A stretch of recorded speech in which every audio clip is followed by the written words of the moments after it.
한 해를 지내면서 여러분의 인생에 얼마나 감사의 고백이 또 감사한 일들이 생겨나게 되었는지 돌아보는 이 시간이 되었으면 좋겠습니다.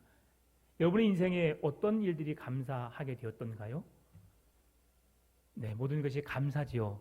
오늘 찬양의 고백대로. 그러나 감사치 못할 일들이 얼마나 많은지 모릅니다. 우리가 감사한다고 하지만 여러분의 인생을 통해서 우리가 어떻게 살고 있는지를 분명하게 생각해 볼 수 있습니다. 되어지는 일들을 보면서 그래도 감사하네. 여러분 그런 고백이 이루어지는가요? 왜 이렇게밖에 못했지? 왜 이런 일들이 일어났지? 라고 하면서 여러분의 반문을 사고 그런 계속 고백 속에서 감사보다도 여러분의 생각이 우선적이다면 여러분의 인생은 아직 감사의 인생을 살지 못하고 있는 것입니다. 저 또한 그런 인생이 그런 삶이 늘 계속되어지는 것을 보게 됩니다. 왜 그렇게만 해야 했을까라고 생각하다 보니까 오늘도 아침에 우리 새신자를 교육하고 돌려보내고 새신자의 교육 속에서 있었던 일들을 돌아보면서 그래서 감사하구나라는 것이 저의 입술 속에서 고백되어지더라고요. 참 감사했습니다. 여러분, 그 모든 것을 우리가 감사로 순종함으로 받을 수 있다는 것이 진정한 믿음이고요. 하나님이 우리에게 원하시는 믿음의 모습임을 말씀하신 줄 믿습니다. 여러분, 아직까지 우리에게 입술의 고백 속에서 감사가 고백되어지지 않는다면 이 감사줄로 인해서 오늘 더욱 감사가 풍성해지는 귀한 예배가 되기를 바랍니다. 아멘입니까? 네. 오늘도 이렇게 귀한 찬양을 들은데 오늘 나오면서 찬양대의 찬양이 카페에서 연습되어지고 있더라고요. 너무 감사하더라고요. 네. 참 따라디다 따라단 감사하면서 그 감사가 너무너무 은혜가 되는 거예요. 멜로디도 감사. 네. 그 다음 멜로디 너무너무 아름답고 그 고백이 또 가사의 고백이 얼마나 아름다운지 너무 감사합니다. 그렇게 고백하는 것도 중요하고 고백한 대로 살아내는 것이 더욱 중요한 것이죠. 다니엘 기도회를 계속하면서 우리가 다니엘서를 묵상하면서 어떤 한 우리 강사님께서 말씀하시더라고요. 우리 교회 표를 그대로 말씀하셨어요. 그리스도인은 하나님을 아는 것과 믿는 것과 사는 것이 같아야 한다. 이대로 말하진 않았지만 그 강사의 말을 보면서 고백을 보면서 정말 그것이구나. 그리스도인은 하나님을 바르게 알아야 합니다. 예수님이 누구신지 하나님이 누구신지 명확하게 알아야 합니다. 그래야 그분을 믿을 수 있는 거죠. 그리고 그분이 말씀하신 대로 살아낼 수 있는 것입니다. 그것이 그리스도인이 살아가야 할 이유입니다. 그래서 제가 2023년을 계획하면서 이 표만큼은 제 마음이 바뀔 때까지 하나님이 다른 어떤 표를 주실 때까지 붙여는 놔야겠다. 올해가 지금 믿는 것 그리고 우리가 사는 것 제 반대로 읽었네요. 이렇게 세월호로 해놓으니까 헷갈립니다. 아는 것 그리고 올해 2022년이 어떻게 믿어야 할 것인가에 대해서 우리가 말씀해주고 있고요. 2023년은 사는 것이 무엇인가를 말씀해주고 있습니다. 그래서 우리가 잘 사시면 내년에 제가 표를 바꿀 것이고요. 안 그러면 또 다른 그런 하나님께서 마음을 주신 대로 제가 표를 정할 것입니다. 너무 우리가 어떻게 살아야 하는 것이 옳은 것인가를 계속 생각해 보면서 그리스도의 말씀을 지켜낸다는 것이 결코 쉬운 일이 아니라는 것을 경험하게 됩니다. 오늘 추수감사주일인데 제가 감사주일 설교를 할까 아니면 계속해서 이 말씀을 전할까라고 생각하면서 하나님이 저에게 감동을 주신 게 뭐냐면 반드시 찬양대가 감사 찬양을 할 것이다. 그런 감동을 주셨어요. 그래서 제가 오늘 추수감사주일에 대한 설교를 언급하지 않는다 할지라도 여러분 정말 감사한 주일이구나 느끼시고 또 그 감사하는 주일에 목사님이 어떤 말씀을 전하려고 그 말씀을 본문을 계속 주장했을까라는 것을 여러분 느끼셨으면 좋겠어요. 어린 나이에 포로로 붙잡혀 간다는 것 결코 쉬운 일이 아니었을 것 같습니다. 15살, 한 18살 되는 젊은 아직 수능을 보지 못하는 우리 고등학생의 시절에 포로로 붙잡혀 간다면 얼마나 안타까웠을까. 러시아와의 전쟁을 겪고 있는 그 우크라이나 백성들의 마음을 보면 여러분 알 수 있겠죠. 예상하지 못한, 언제 이런 일이 일어날 수 있을까라고 전혀 생각하지 못했던 일들이 그 나라에 일어나게 되었습니다. 수많은 사람들이 죽음을 맛보게 되었고요. 또한 그들이 피난민이 되어서 세계 각국으로 흩어져야 하는 그런 삶을 살아야 했습니다. 언제 다시 공격이 들어올지 모르는 그런 위험한 상황 속에 그들이 살고 있는데, 그 엄습, 그 위험한 그 압박이라는 것은 매우 그들을 두렵게 했을 것입니다. 그런데 공격도 무섭지만 그 나라의 포로로 붙잡혀 가서 그 나라에 살고 있다는 것 자체는 더 큰 위험이 아닐까 생각해 봅니다. 왜냐하면 그 나라에 살기 때문에 그 나라의 법을 따라야 하고요. 또 그 나라의 왕의 마음이 변해서 한순간에 그 모든 백성들을 죽이라 명령한다면 도망치지 못했을 경우에는 모든 사람들이 죽음을 맛볼 수밖에 없는 상황이기 때문이죠. 그래서 한 해 두 해를 겪으면서 다니엘에게 그런 마음이 생기지 않았을까? 왜 우리가 이렇게 나라가 망하게 되어서 바벨론 포로로 붙잡혀 오게 되었을까? 우리가 계속 이 바벨론에 살아야만 할까? 아니면 이 바벨론 포로 생활이 언제쯤 끝이 나게 될까? 고민되지 않았을까 생각해 봅니다. 다니엘은 지혜와 총명이 뛰어난 자라고 말씀하고 있습니다. 그랬기에 더더욱 하나님께서 왜 이스라엘 백성들을, 사랑하는 백성들을 이곳 포로로 붙잡혀 오게 해서 이곳에 살게 하셨을까를 더 많이 고민하지 않았을까 생각해 봅니다. 그런 고민한 다니엘에게 놀라운 말씀이 있습니다. 오늘 9장 2절 말씀인데요. 곧 그 통치 원년에 나 다니엘이 책을 통해 여호와께서 말씀으로 선지자 예레미야에게 알려주신 그 연수를 깨달았나니 곧 예루살렘의 황폐함이 70년 만에 그치리라 하신 것이니라. 아멘. 바벨론 포로로 붙잡혀 오게 되었는데 그 바벨론 포로의 종결 시점이 70년이 지나게 되면 바벨론 포로에부터 자유할 수 있다는 것을 듣게 됩니다. 이 말씀은 예레미야 선지자의 예언의 말씀인데요. 예레미야 25장 11절 13절, 예레미야 29장 10절에서 말씀해 줍니다. 이 모든 땅이 폐허가 되어 놀랄 일이 될 것이며 이 민족들은 70년 동안 바벨론의 왕을 섬기리라. 여호와의 말씀이니라. 70년이 끝나면 내가 바벨론의 왕과 그의 나라와 갈대아인의 땅을 그 죄악으로 말미암아 벌하여 영원히 폐허가 되게 하되 내가 그 땅을 향하여 선언한 바 곧 예레미야가 모든 민족을 향하여 예언하고 이 책에 기록한 나의 모든 말을 그 땅에 임하게 하리라. 29장 10절 여호와께서 이와 같이 말씀하시니라. 바벨론에서 70년이 차면 내가 너희를 돌보고 나의 선한 말을 너희에게 성취하여 너희를 이곳으로 돌아오게 하리라. 아멘. 다니엘이 깨달을 수 있었던 게 뭐냐면, 우리가 비록 어떤 잘못에 의해서 포로가 되었는지는 잘 알지 못하겠지만, 그러나 바벨론 포로의 생활이 70년이 지나면 종결되어지고 우리가 나라의 고국으로 돌아갈 수 있는 희망이 있구나라는 것을 알게 되었습니다. BC 605년 다니엘이 소년의 시절에 바벨론 포로로 붙잡혀 갔다가 그 포로로서 64~5년을 지내게 됩니다. 그리고 남은 이제 한 4~5년, 5~6년 남은 그 시점에 이 예언의 말씀을 듣게 된 거예요. 여러분 어떤 마음이 들었을까요? 처음에 다니엘이 바벨론 포로로 붙잡혀 갔을 때의 마음과 지금 이 상황을 알게 된 마음의 상황은 어떻게 많이 변해졌을까? 이유도 알지 못하고 그 나라에 포로로 붙잡혀 가야 했던 젊은 어린 아이였던 다니엘, 그에게 내가 이 남은 인생을 어떻게 살아가야 할까? 그래도 하나님께서 지혜를 주시고 은혜 베푸심으로 그 나라의 총리로서의 삶을 살아가게 되지만 그럼에도 그는 여전히 불편함이 있었을 것입니다. 왜 그렇습니까? 나는 이 나라의 총리이지만 포로라고 하는 것을 그는 잊을 수 없었던 것이죠.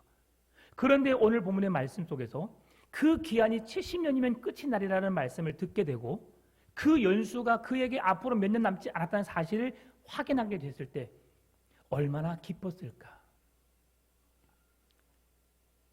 그에게 소망이 보이지 않았을까요?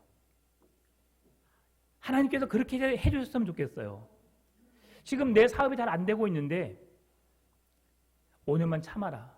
그러면 너가 사업이 빛을 볼 날이 오게 될 것이다.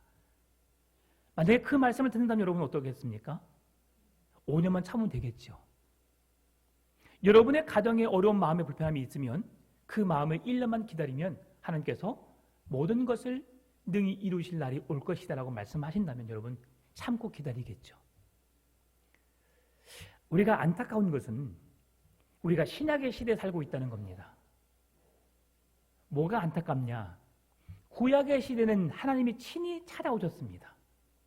그리고 그 어떤 선지자에게, 어떤 예언자에게, 제사장에게 하나님이 직접 말씀해 주셨어요.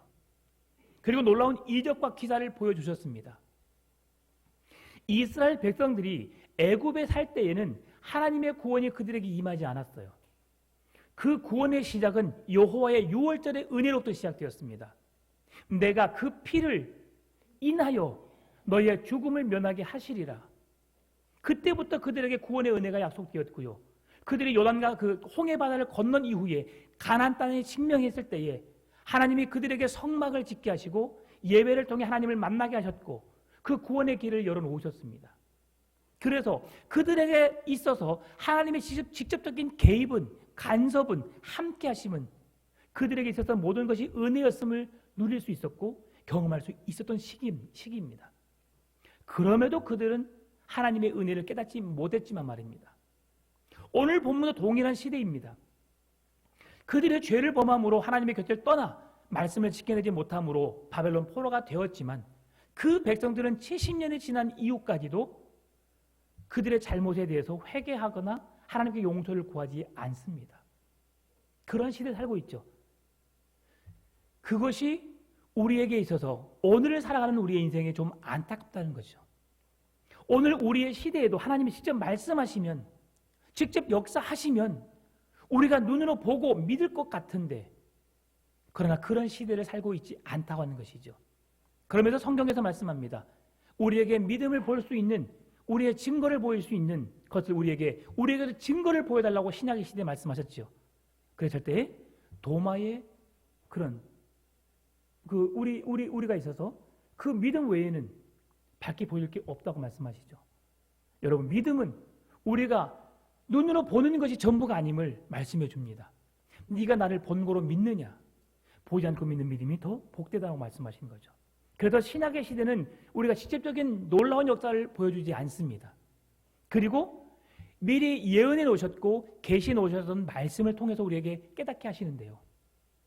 눈으로 볼 수 없지만 그러나 진정한 믿음은 눈으로 보는 것으로 믿는 것이 아니라 우리의 눈으로 보지 않았음에도 불구하고 하나님의 아들 되심을, 우리를 사랑하시는 그 하나님의 놀라운 계획하심을 우리가 믿음으로 받을 수 있음이 더욱 놀라운 것이라는 사실을 말씀해 줍니다.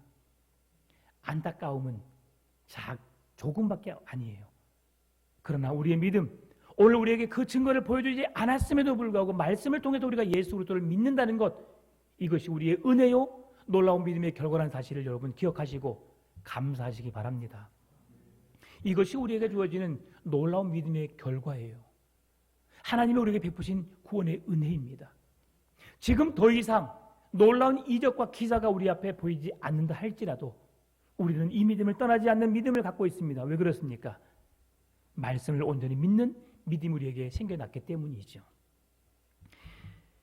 이런 놀라운 기적과 같은 이 일들이 앞으로 몇 년 후면 일어날 것을 알게 된 다니엘이 오늘 3절, 4절 상반절에서 이렇게 말합니다.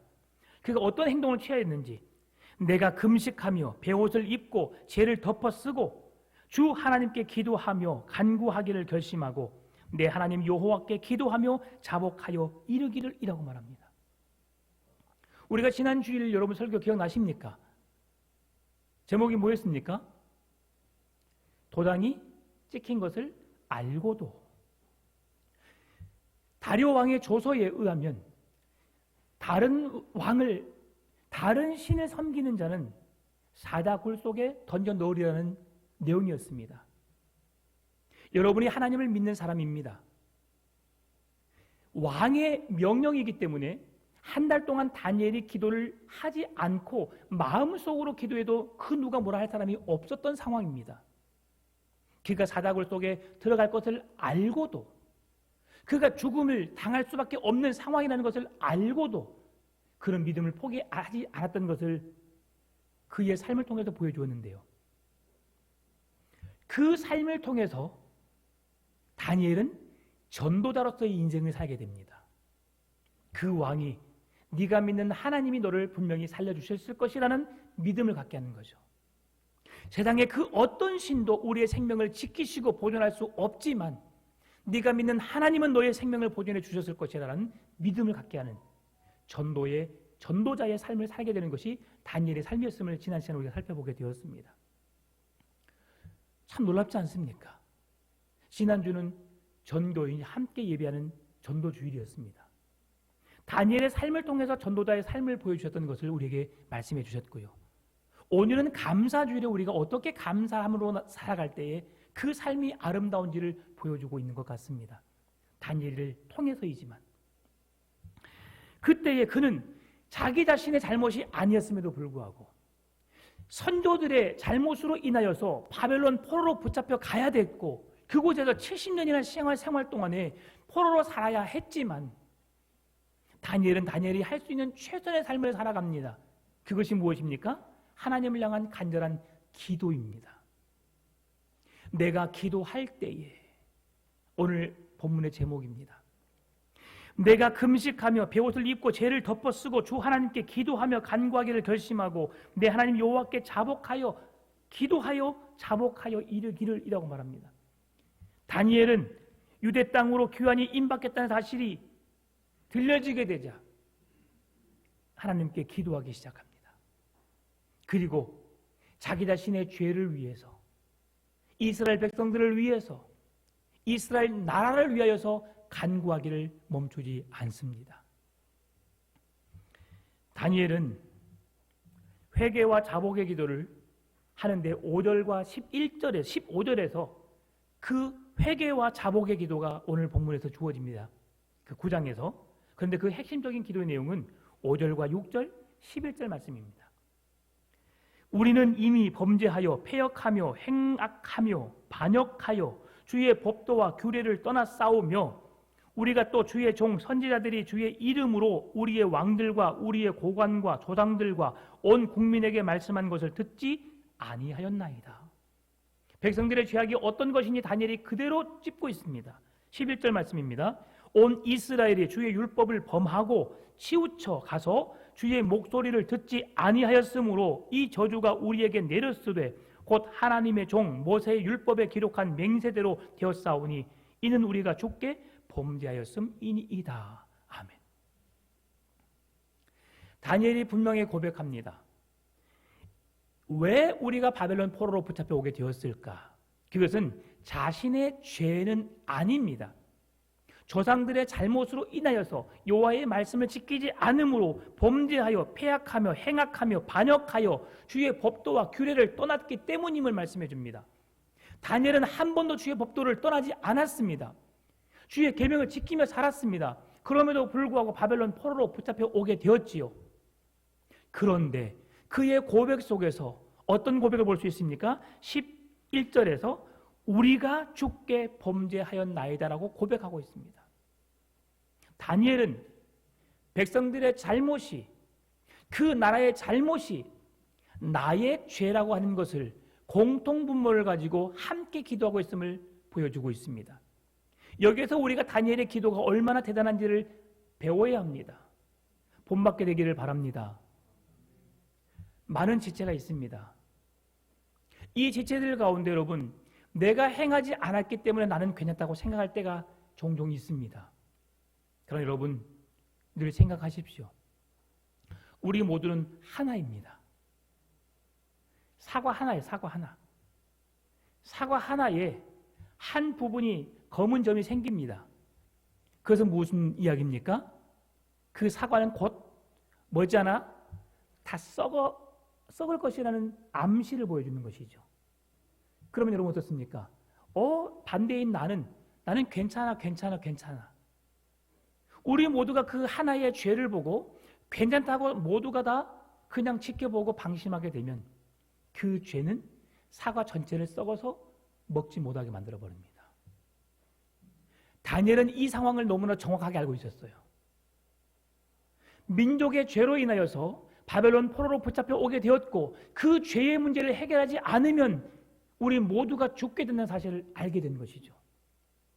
그래서 그들의 죄였지만, 조상들의 죄였지만 그 모든 죄는 조상들의 죄뿐 아니라 나의 죄라고 하는 것을 인식하고 하나님 우리의 죄를 용서해 주시라고 하나님께 기도하고 있다는 것입니다. 오늘 우리가 기도해야 할 이유가 여기에 있습니다. 나는 말씀으로 은혜 받으며 주의 거룩한 백성으로 하루하루 살아가고 있는데 왜 저들은 그렇게 살고 있는지 주님, 저는 헤아릴 수 없습니다. 이해할 수 없습니다. 이해하고 싶지도 않습니다. 저들을 멸하여 주시라고 기도하는 것이 아니라 주님, 저들이 하는 짓을 알지 못합니다라고 고백했던 예수님처럼 주님, 저들의 죄를 용서하여 주옵소서, 자기들이 하는 짓을 알지 못함이니다라고 고백했던 예수님의 마음을 품기를 바랍니다. 이것이 기도해야 하는 다니엘의 마음이고 오늘 우리의 마음이어야 함을 성경은 말씀해 주고 있습니다. 한 성도가 죄를 범하면 그 죄에 대해서 서로 마음 아파하면서 그 죄가 해결되기를 위해서 함께 마음을 나누어 기도해야 되는 것이죠. 그래서 교회는 잔치집보다 초상집에 가야 합니다. 그것이 교회에서 세워지는 목적이기도 합니다. 우리의 자식 결혼합니다. 당연히 축하해야 되겠죠. 모든 성도가 함께 해야 합니다. 우리의 가족이기 때문이죠. 더군다나 누군가가 세상에 사랑하는 사람을 떠나보냈다고 한다면 그 자리에 우리는 더 열심히 나아가야 합니다. 나와 상관이 없는 자, 나는 그를 잘 알지 못해, 그것이 아닙니다. 반대했기 때문에 서로 볼 수 없는 거죠. 그러나 우리는 하나입니다. 오늘 세가족 교육을 마무리하면서 제가 포도나무 비유를 했습니다. 주는 포도나무요 너희는 가지니 내가 저 안에 저가 내 안에 붙어 있으면 많은 열매를 맺느니라. 가지에 붙어 있지 않으면 나와 상관이 없다라고 말씀합니다. 오늘 이렇게 화려한 꽃을 봅니다. 이들은 원 뿌리로부터 떨어져 나간 자들입니다. 이들은 1주, 2주가 지나면 시들어버릴 거예요. 지금 우리를 너무 행복하게 하고 너무 이쁘잖아요. 우리의 마음 너무 기쁘잖아요. 와, 이쁘다. 향기를 맡아보세요. 향기가 납니다. 그런데 이들은 원 가지로부터, 원 뿌리로부터 꺾여져 있기 때문에 어떻게 됩니까? 곧 말라져 죽습니다. 그러나 원 가지에 붙어 있으면 어떻습니까? 그들이 영원한 생명을 얻게 된다. 우리가 예수 그리스도 안에 예수 그리스도께 붙어 있어야 함을 성경 말씀해 주는 것이죠. 오늘 다니엘의 기도가 그런 기도였어요. 그들의 모두가 원 가지로부터 붙어 있는 가지이기 때문에 나는 이쪽 가지이고 그는 이쪽 가지이지만 나와 저는 상관이 없는 것처럼 보이지만 이 가지가 내 범죄로 나의 죄로 인하여서 그의 죄가 나의 죄라고 동일하게 인식함으로 하나님께 용서를 구하는 기도를 하고 있다는 것입니다. 그러면서 그 용서를 구하는 기도 속에서 간절하게 하나님께 간청하는 마음으로 기도합니다. 그 기도가 17절, 18절, 19절입니다. 그러하온즉 우리 하나님이여 지금 주의 종의 기도와 간구를 들으시고 주를 위하여 주의 얼굴의 빛을 주의 황폐한 성소에 비추시옵소서. 나의 하나님이여 귀를 기울여 들으시며 눈을 떠서 우리의 황폐한 상황과 주의 이름으로 일컫는 성을 보옵소서. 우리가 주 앞에 간구하옵는 것은 우리의 공의를 의지하여 하는 것이 아니요 주의 큰 긍휼을 의지하여 함이니이다. 주여 들으소서, 주여 용서하소서, 주여 귀를 기울이시고 행하소서, 지체하지 마소서. 나의 하나님이여 주의 자신을 위하여 하시옵소서. 이는 주의 성과 주의 백성이 주의 이름으로 일컫는 바 됨이니이다. 모든 이가 주의 백성이오니 주님 이들을 불쌍히 여기시옵소서. 용서하여 주옵소서. 긍휼을 베풀어 주옵소서. 내가 의로워서가 아니라 하나님의 긍휼과 하나님의 공의로 우리를 불쌍히 여기시고 우리를 다스려 주시고 우리를 회복시켜 주옵소서. 바벨론 포로로 붙잡혀 온 가운데 예루살렘 성전이 닫혀져 있어요. 무너져서 황폐해지고 있어요. 다니엘의 간절한 기도는 주님, 여호와의 얼굴의 광채가, 여호와의 밝은 빛이 여호와의 성전에 임하게 하소서라고 기도하고 있습니다. 더 이상 하나님을 예배하지 못하고 있는 이스라엘 백성들의 마음에 그 나라의 하나님의 성전의 회복을 통해서 이스라엘 백성들이 마땅히 하나님을 예배하게 하소서, 마땅히 그의 이름을 드러내게 하옵소서라고 하는 간절한 기도가 다니엘의 기도임을 말씀해 줍니다. 여러분, 여러분의 한 사람의 기도가 오늘 우리의 심령에 여호와의 밝은 빛이 임하게 하는 기도가 될 줄 믿습니다. 여러분의 마음은 여호와께서 계시는 거룩한 성전입니다. 성령님이 내 안에 내주에 계셔서 나를 교회라고 말씀합니다. 교회는 내 자신 한 사람을 통해서 교회라고 말합니다. 이 건물을 교회라고 말하지 않습니다. 우리는 풍암 전원 교회하면 이 교회를 말하지만 사실은 교회의 분명한 목적, 의미는 여러분 한 사람 한 사람이 교회라는 사실을 잊어서는 안 됩니다. 여러분이 만약에 절에 가서 예배를 한다면 그곳은 교회가 됩니다. 건물은 절이고 건물은 불상이 서 있는 곳이지만 거룩한 하나님의 백성이 그곳에 예배한다면 여러분이 있는 그 자리가 하나님을 예배하는 곳이 되고 여러분이 서 있는 곳이 교회가 되는 줄 믿습니다. 하나님은 여러분 스스로의 심령을 회복해 내기를 원하시는 거예요. 내 마음이 거룩하고 깨끗하고 정결해지기를 원하십니다. 그렇게 모이는 나 한 사람 한 사람이 모여서 이곳의 공동체를 통해서 풍암 전원 교회 이름으로 모였는데 이 공동체가 주님은 그렇게 거룩해지기를 원하는 것이죠. 죄악으로 찢어졌던 그 모든 것이 해결되기를 원하는 것입니다. 여호와의 얼굴의 광채가 이곳에 임하기를 다니엘은 기도하고 있습니다. 여러분의 기도가 우리 모두의 죄악을 용서해달라고, 내 자신의 심령이 깨끗해지도록, 풍암 전원 교회가 깨끗해지도록, 대한민국이란 나라가 하나님의 거룩한 말씀으로 새롭게 되어지도록 여러분 기도하시기 바랍니다. 여러분이 기도할 때에 하나님은 분명히 들으십니다. 기도할 때 하나님이 분명하게 역사해 주십니다. 여러분, 하나님이 왜 이렇게 역사해 주시는지, 왜 이 기도를 들으시고 응답하시는지를 보려면 여러분의 자녀들의 삶을 살펴보면 됩니다. 여러분의 자녀들의 인생 속에서 어떤 아이는 부모에게 달라고 말하지 않는 자녀들이 있어요. 키워보면 어떤 자녀는 달라고 하는 자녀가 있습니다. 저에게도 딸과 아들이 있는데요. 딸은 나 뭐 필요해라고 말한 적이 거의 없어요. 뭐 사줄까? 아니 괜찮아. 있어요. 그러면 어떻게 해요? 많이 사줘 안 사줘요? 저는 막 사주고 싶은데 딸이 너무 이쁘니까 저를 닮아서 참 이쁩니다. 그런데 그렇게 해주고 싶은데 별로 괜찮다고 말해요.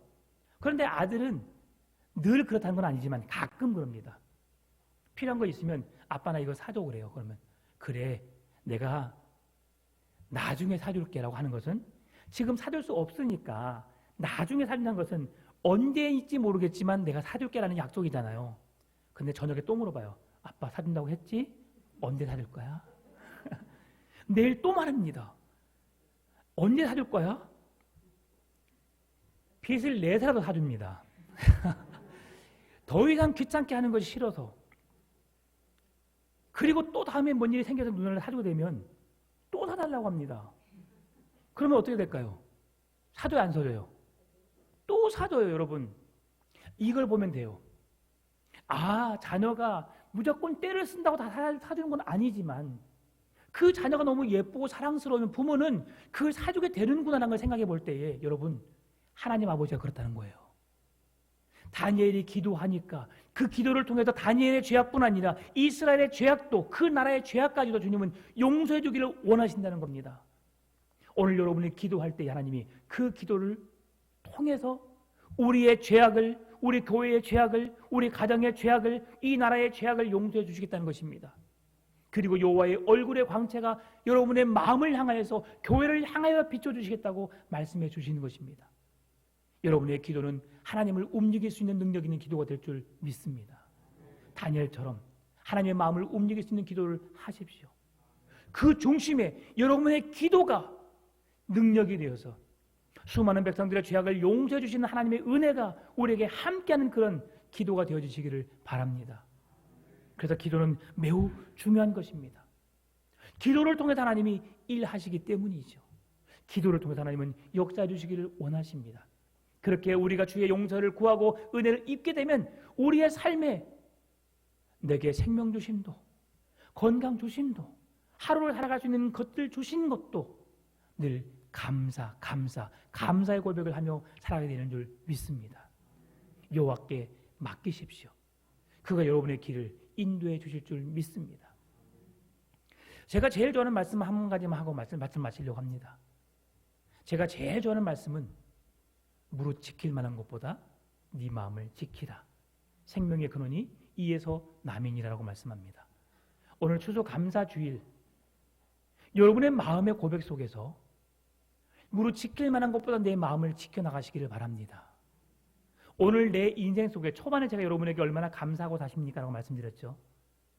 여러분의 마음 속에 여러분의 생각 속에 내가 얼마나 감사할까를 생각해 보면서 내가 감사하지 못한다는 것은 아직 내게 감사가 익숙하지 않은 것입니다.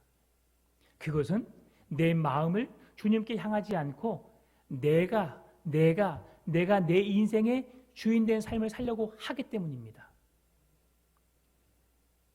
다윗이 도망자의 인생을 걸으면서도 내 뼈가 쇠하여 내 진액이 마름 같다는 것은 온 몸이 막 말라 비틀어진 것 같은 그런 상황 속에서도 주께서 나와 함께 하시니 그 은혜로 감사한다는 고백을 하고 있습니다. 오늘 다니엘이 자기 잘못은 아니지만 조상들의 죄로 인하여서 바벨론 포로로 붙잡혀 와서 70년이나 시간 동안 포로의 삶을 살게 하지만 그럼에도 그 모든 것을 주의 은혜라고 고백하면서 감사하고 있습니다. 여러분, 오늘 우리의 인생 속에서 수많은 일들을 경험하게 되는데 그 상황 속에서 여러분이 감사함으로 그 상황을 맞이한다면 여러분은 주의 은혜 가운데 사는 자들입니다.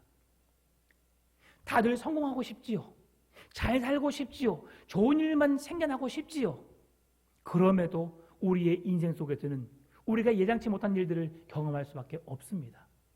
여러분, 그럼에도 감사하시기 바랍니다. 그럼에도 기도하시기 바랍니다. 그럴 때 하나님께서 여러분의 인생에 감사가 넘치는 삶으로 여호와께서 이루신 모든 일의 결과라는 사실로 여러분 맞이할 수 있게 될 것입니다. 교회에 이루어지는 모든 일들을 보면서 그렇게 해야 되는데 왜 못했을까? 그렇게 했어야 되는데 라고 말하기보다 그렇게 해준 것만 해도 감사하다. 예. 그렇게 우리가 긍정적인 사고를 갖게 되면 하나님은 우리의 인생에 늘 감사가 넘치는 삶으로 여호와께서 하신 일을 인정하는 믿음으로 살게 하실 줄 믿습니다.